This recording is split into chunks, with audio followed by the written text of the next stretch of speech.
Bonjour à tous et bienvenue sur ce décryptage qui n'était pas prévu, que j'ai décidé d'intercaler avec le prochain Zoom devant la situation et encore une fois afin de vous éviter de vous laisser enfumer par les dires officiels. Donc le titre du devoir de citoyens, de parents, d'entrepreneurs et d'individus de vous préparer à la prochaine réplique. Alors je dis pas vague et je vous dirai pourquoi tout à l'heure je ne dis pas vague. Et vous préparer individuellement parce qu'encore une fois, la résistance et la résilience collective seront la somme des résistances et des résiliences individuelles. Donc, le bon sens veut que vous commenciez par vous occuper de votre propre zone de pouvoir et donc de vous-même et de votre premier cercle. Donc, encore une fois, on ne fait pas de médecine ici, je ne suis pas un des 67 millions de spécialistes de l'épidémiologie ou de la virologie comme il y a en France.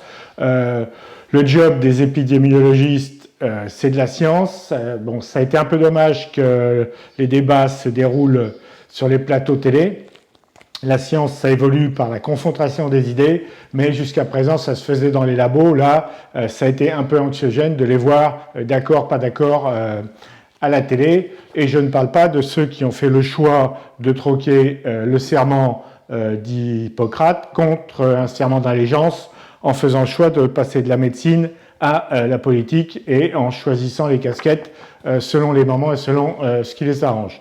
Donc, chez Gencrise, on ne fait pas de la médecine, on fait de la préparation et de la gestion de crise, individuelle si possible. Donc, pourquoi se préparer à une nouvelle réplique ou une nouvelle vague, si vous voulez? Eh bien, pour deux raisons. D'abord, parce que personne ne s'en est jamais voulu de s'être trop préparé. Et puis, d'autre part, parce que non seulement ces secondes vagues seraient assez logiques, mais qui plus est, elles sont parfaitement modélisables, et ce, quelles que soient les techniques employées.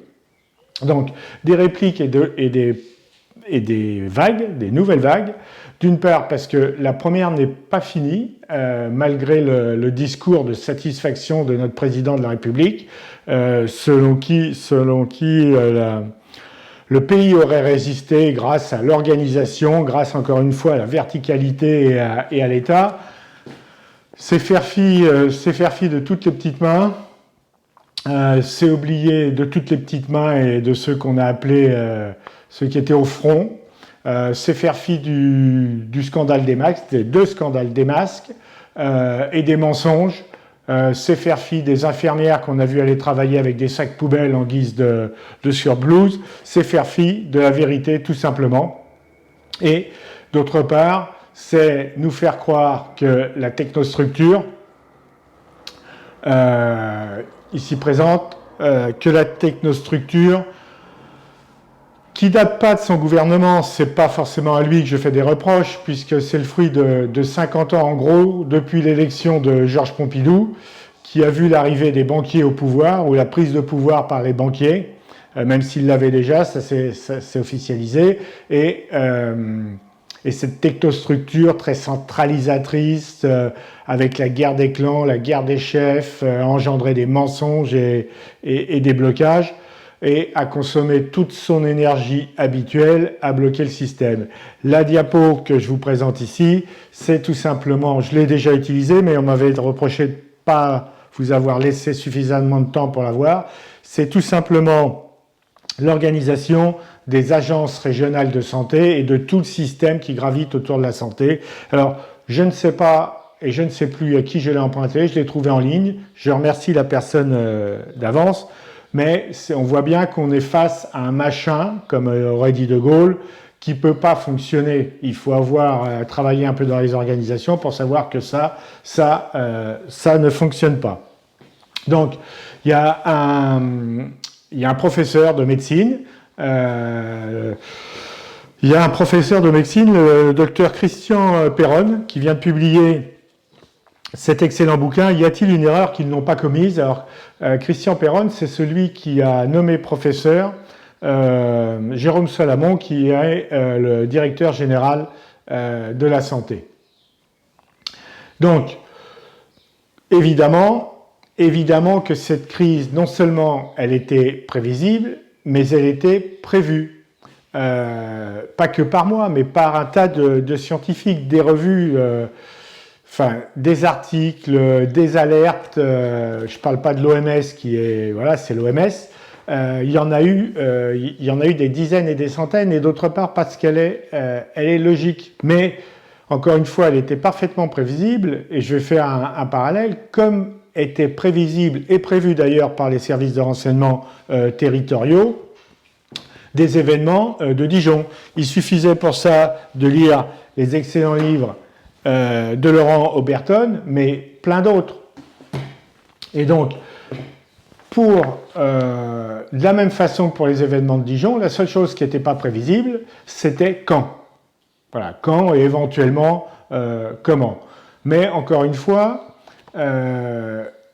la deuxième, troisième ou je ne sais pas combien de vagues sont parfaitement également prévisibles parce que même si ce n'est pas tout à fait comme ça que ça se passe, aujourd'hui, on constate un relâchement de la population et puis un discours officiel qui est toujours aussi flou. Quand je prends le grand cafouillage du retour à l'école, chapeau les maîtresses, chapeau les directrices qui, en une semaine ou peu, ont réorganisé 3 fois les classes.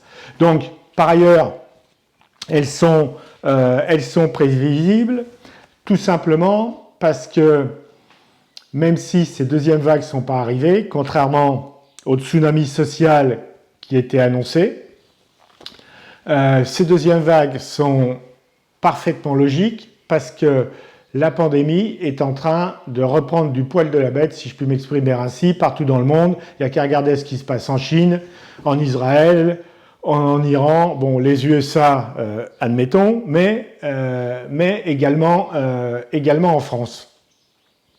Donc, aujourd'hui en France, on annonce, rien que dans la région parisienne, 16 déconfinements, 88 clusters détectés en Île-de-France, la moitié toujours actifs. Et on a également en France des zones où le coefficient de contamination est passé au-dessus de 1 et on a un 6 pour la Normandie et on a un 4 pour je ne sais pas quoi. Enfin, vous voyez sur la carte. Et d'autre part, on est en train de rouvrir les frontières à l'heure où l'OMS estime que le monde est entré dans une phase dangereuse et donc il y aura forcément des rebonds. Donc, il y en aura probablement plusieurs. Il y a un épidémiologiste qui, lui, prévoit ça pour le mois d'août, donc c'est pour le mois d'octobre, mais on verra tout à l'heure que la fréquence, c'est difficile à prévoir. Par ailleurs, cette crise, elle est multifactorielle, donc elle est difficile à cerner parce qu'il y a plusieurs éléments. D'une part, il y a le virus lui-même. Encore une fois, je ne fais pas de médecine, hein, mais je lis et je comprends quand même à minima. Le virus, son job, c'est de muter, et il y a des articles. Alors, cette vidéo est truffée de liens dans la description, et à chaque fois, tout est forcément documenté. Et donc, il y a des articles qui nous préviennent que le virus serait muté et serait plus dangereux, que l'immunité, ce ne serait pas forcément gagné, mais encore une fois, je vous invite à aller voir les liens. Le deuxième facteur, ça va être la réponse de la science, et donc sous forme d'une part de vaccins et d'autre part potentiellement de traitements. Les mesures prises par les autorités, encore une fois, mensonge, pas mensonge, on déconfine complètement, on ouvre les frontières. Déconfinement qui est avant tout économique, il n'est pas sanitaire, il est économique. Et puis, il est également sociologique, puisque le quatrième facteur, c'est la psychologie des foules, qui m'est chère via Gustave Le Bon. Et puis, autre critère dont on parle peu, mais c'est l'attitude des opérateurs financiers, même si 70% des opérations de trading en bourse se font par du trading haute fréquence et donc des algorithmes et pas des bonhommes qui réfléchissent. Tous ces facteurs vont faire que ça redémarrera ou ça ne redémarrera pas et que la deuxième vague sera rapide, violente, pas violente ou pas puissante. Pour rappel quand même, ce que je vous ai présenté depuis le début, c'est-à-dire c'est le côté systémique de ces crises. Et Encore une fois, cette crise sanitaire était avant tout une crise écologique qui va déboucher sur une crise économique et financière. On a une crise géopolitique avec, par exemple, l'Inde et la Chine, qui sont quand même de grandes puissances nucléaires, qui sont en train... il y a eu des heurts et des morts en haut des montagnes, là-bas.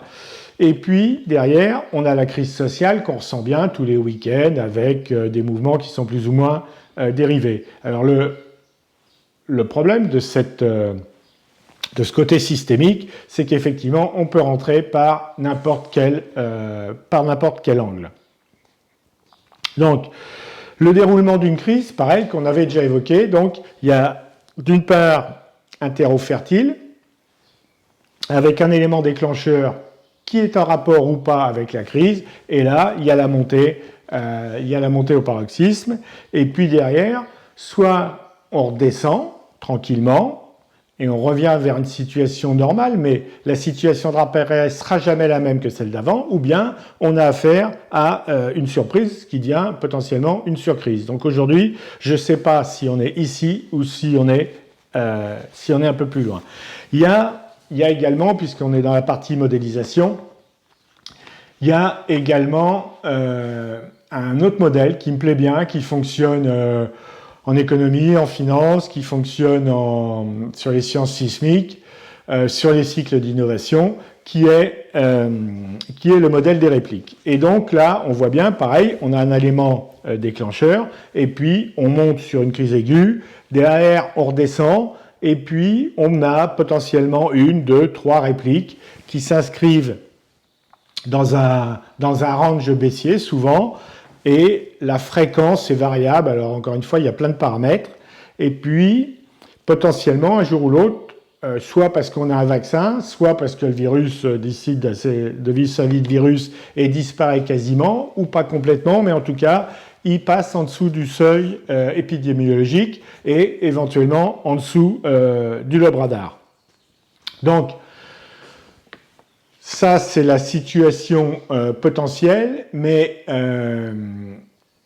encore une fois, les mêmes causes produisant les mêmes conséquences, on peut se poser la question de ce que l'on doit faire. Ce que l'on doit faire en ce moment, c'est simple, c'est comme avant, c'est-à-dire se préparer à une crise. Alors, soit une deuxième vague, mais potentiellement une autre crise qui peut être sociale, qui peut être le blocage des routes, qui peut être le blocage des approvisionnements, un problème géopolitique qui fait que les frontières sont fermées et on a bien vu à quel point on pouvait être dépendant. Et donc, pour arriver à la conclusion de cette vidéo, les actions que vous devez mener en ce moment, eh bien, c'est tout simplement profiter de cette accalmie ou de cette accalmie entre ces deux vagues pour, d'une part, tirer les leçons de ce que vous avez vu, entendu, ressenti, vécu. Ça s'appelle le retour d'expérience. Qu'est-ce qui vous a manqué? Qu'est-ce qui aurait été pratique d'avoir? Et à partir de là, vous refaites le réassort d'une part de vos stocks alimentaires, les congelés, les boîtes de conserve, un peu de verre, ainsi de suite, pendant que les rayons sont remplis. Et puis, effectivement, vous refaites le plein de tout ce qui a manqué, à savoir les masques qui ont été d'une part bloqués à la frontière, ensuite réquisitionnés par l'espèce de machin qu'on a vu tout à l'heure, interdit de vente aux pharmaciens, ce qui fait qu'on a envoyé les infirmières, notamment infirmières et médecins libéraux, au combat, comme je l'ai dit dans ma dernière vidéo, comme les poilus en 14 avec des pantalons rouges au front mais pas équipés. Et aujourd'hui, je pense que le Ségur de la santé ferait bien de ne pas oublier ces libéraux qui ont été quand même pris pour des... Vous avez compris, par le gouvernement. Donc, vous remettez à jour votre niveau de masques, de gel, de gants, de désinfectants, de savon, enfin tout ce qui a manqué. Pour finir avec les masques, aujourd'hui des masques, notamment en tissu, il y en a partout, puisque le gouvernement avait quasiment réquisitionné l'industrie du tissu pour faire des masques. avant de décommander purement et simplement et d'acheter des masques au Vietnam, au Bangladesh ou ailleurs, comme je l'ai déjà évoqué. Ça, c'est un scandale de plus, scandale qui est un crime économique à mes yeux, mais comme d'habitude, je pense qu'ils seront éventuellement coupables et non responsables, mais je ne doute pas que d'ici là, il y a une loi d'amnistie qui passe et qui efface tout ça, même si on met en place des commissions parlementaires parce que ça fait bien d'être en démocratie. Ce sera le prochain sujet du Zoom, ce sera le sujet du prochain Zoom. Et à propos des masques, je fais une petite parenthèse.